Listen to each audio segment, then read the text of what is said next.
Connecticut's #1 local news. This is Channel 3 Eyewitness News. Good morning, everyone. I'm Nicole Nalepa. It's 7 o'clock a.m. It is September 23rd. Thanks so much for being here. We have an early warning weather alert to talk to you about. Scott has all the details on this, and this is something that's going to affect people overnight and tomorrow morning. That's correct, Nicole. 7 o'clock. Hi, everybody. Good morning. We are in early warning weather alert mode. We do have a flash flood watch in effect for Fairfield County and to the west of Fairfield, as we're expecting some pretty strong storms overnight tonight through tomorrow morning. So keep that in mind. We're going to get more unnecessary rain with lightning and thunder, gusty winds, possibly some hail, and maybe even an isolated tornado somewhere in the region overnight tonight through tomorrow morning. Here's our Channel 3 early warning dual pole radar right now. Just a couple of passing spritz and sprinkles, maybe a brief shower between Torrington and Waterbury, but not a big deal. And nor is it going to be a big deal during the day today. We're expecting partly to mostly cloudy skies with a chance for a passing shower, just like yesterday, okay? Visibility, Chester, you keep going the wrong direction. You're now down to 5 miles, but still not as bad as it was yesterday. Yesterday we were at Goose Egg, so wow, what a beautiful iCam shot this is in Old Saybrook. Isn't that spectacular? So sun's coming up this morning. It's going to be an okay day of weather. It's just tonight through tomorrow that we're concerned about. Hartford, 72 amazing degrees. The typical overnight low is 51. We're again at 72 degrees, and look at this, 75 degrees in New Haven with sunshine there. So the temperatures are soupy, they're warm, the dew points are up there. Look at Plainfield, 70 with a dew point of 70. West Haven, 72 with a dew point of 72. That is sticky icky. Find your town, find your temperature, find your summer clothing, because it's going to get close to 80 degrees today with humidity. Dew points are in the upper 60s and low 70s, and those dew points remain muggy, if not oppressive, through tomorrow. Once the front makes its way through, the dew points will drop off and it will get pleasant for the upcoming weekend with drier air. In the meantime, it's mild and it's muggy to start. Spotty showers today and a stormy tomorrow, a stormy start to tomorrow. All right, here's the front. Look at it. It is to the west of Connecticut, moving from south to north. You can see all that rain marching through parts of Pennsylvania. All of that will be in Connecticut by tomorrow morning, very early tomorrow morning through about 7, 8 o'clock, 9 o'clock tomorrow morning. We're expecting bouts of very heavy rain and some strong storms. Here it is according to early warning futurecast, tomorrow's weather today. Today we're okay. Mostly cloudy skies, maybe a passing shower, maybe an interval of sun. Got the whole kitchen sink for you today. Then tonight, around 10 o'clock, the strong storms start moving in. Overnight tonight through very early tomorrow morning. Here's 2 a.m., not good. 4 a.m., not good.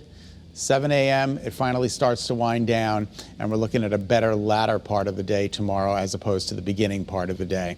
All right, here's Friday into Saturday. You'll see gradual clearing taking place. Now, today, the severe threat is negligible. So it's tomorrow that we're a little concerned about, okay? Tomorrow, we're in the marginal risk category for receiving some of these stronger storms. So level 1 tomorrow. Today's daytime highs climb into the mid to upper 70s, close to 80 degrees. Occasional shower from time to time. It's humid. Sun was up at 6:39, sets at 6:46. Tomorrow, we've gone ahead and issued that early warning weather alert. Mostly cloudy skies, showers, thunderstorms, particularly in the morning. The potential for some strong to severe weather does exist tomorrow. Late day clearing tomorrow. Saturday looks pretty good. Sunday, a chance for a passing shower, but not a big deal, not a washout by any means. All right, that's just a check of your early warning forecast. It's just about 7:04. Nicole, we'll send it back to you. All right, thanks, Scott. We take you to New Britain now. Remember we were telling you yesterday that plans were in place for high school students to learn remotely for the rest of the week? Well, that plan has changed. School officials made the decision, they say, because of vandalism and fighting happening inside the school. Channel 3 Eyewitness News reporter Aya Galil explains, though, why students are going back to learning in person today. On Tuesday, New Britain High School announced the school would be going remote for a few days following fights and vandalism inside the school. You'll see faucets broken, missing like the handles or just completely non-functional. Bathroom doors are missing their locks. Officials say the behavior is a combination of students being out of school for more than a year and a TikTok trend. Principal Damon Pierce wanted the school to hit the refresh button while students learned from home, but the state says that's not a valid reason to go remote. So the school is opening up again today, and high school staff have been working on a plan to handle the 50 to 70 students causing the problems. During a town hall last night, school staff addressed why they won't suspend all of the students. We are under direction of the State Department of Education. We are also under, we have to follow the laws that have come out that protect students. The state, a lot of research around juvenile justice, around what actually causes a change in behavior. All of that research tells us that, punitive measures don't necessarily correct behaviors. Aya Galal, Channel 3 Eyewitness News.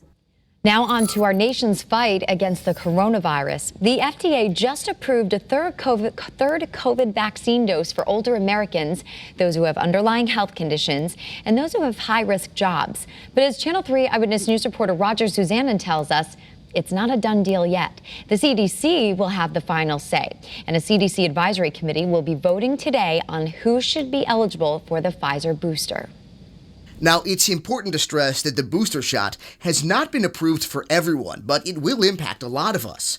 The FDA issued an emergency authorization on the additional Pfizer dose for people 65 and older, and also for anyone who is at high risk of severe disease. Those whose jobs put them at risk of infection, including healthcare workers, teachers, daycare staff, grocery workers, and those in homeless shelters or prisons, are also now eligible. Experts believe booster shots could make a big difference in our state and beyond. Right now, Connecticut's positivity rate is just a tick over 2%, and COVID hospitalizations have dropped down to 269 patients. Nationwide, about 2.3 million people have already received COVID-19 booster shots because the CDC already okayed third doses for certain people with immunocompromised conditions. Roger Suzanen, Channel 3 Eyewitness News.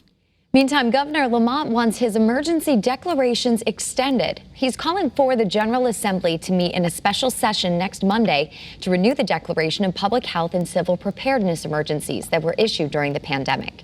It's set to expire at the end of the month, but the governor wants to keep it going through February 15th. So this move would keep mask and vaccine mandates in place in schools and at nursing home facilities. Happening today, New Haven police officer Robert B.J. Ferraro is set to go before a judge in Las Vegas. He is facing DUI and reckless driving charges for a crash that killed his colleague Joshua Castellano early Friday in Las Vegas. Today, a wake is being held for Castellano here in Connecticut. It'll take place from 4 to 8 at the West Haven Funeral Home on Savin Avenue. And his funeral is set for tomorrow in New Haven at 10 a.m. at St. Mary's Church on Hillhouse Avenue.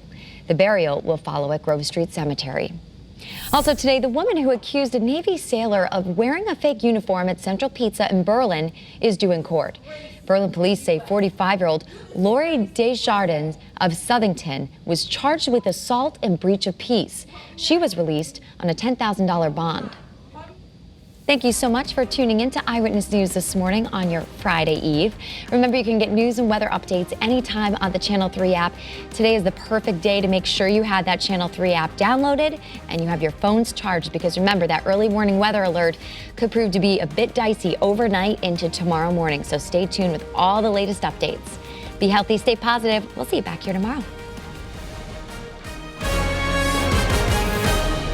Thanks for watching Channel 3 Eyewitness News. Watch us live wherever you are on our mobile, on our streaming news app. And you can also watch us on Roku, Apple TV, and Fire TV.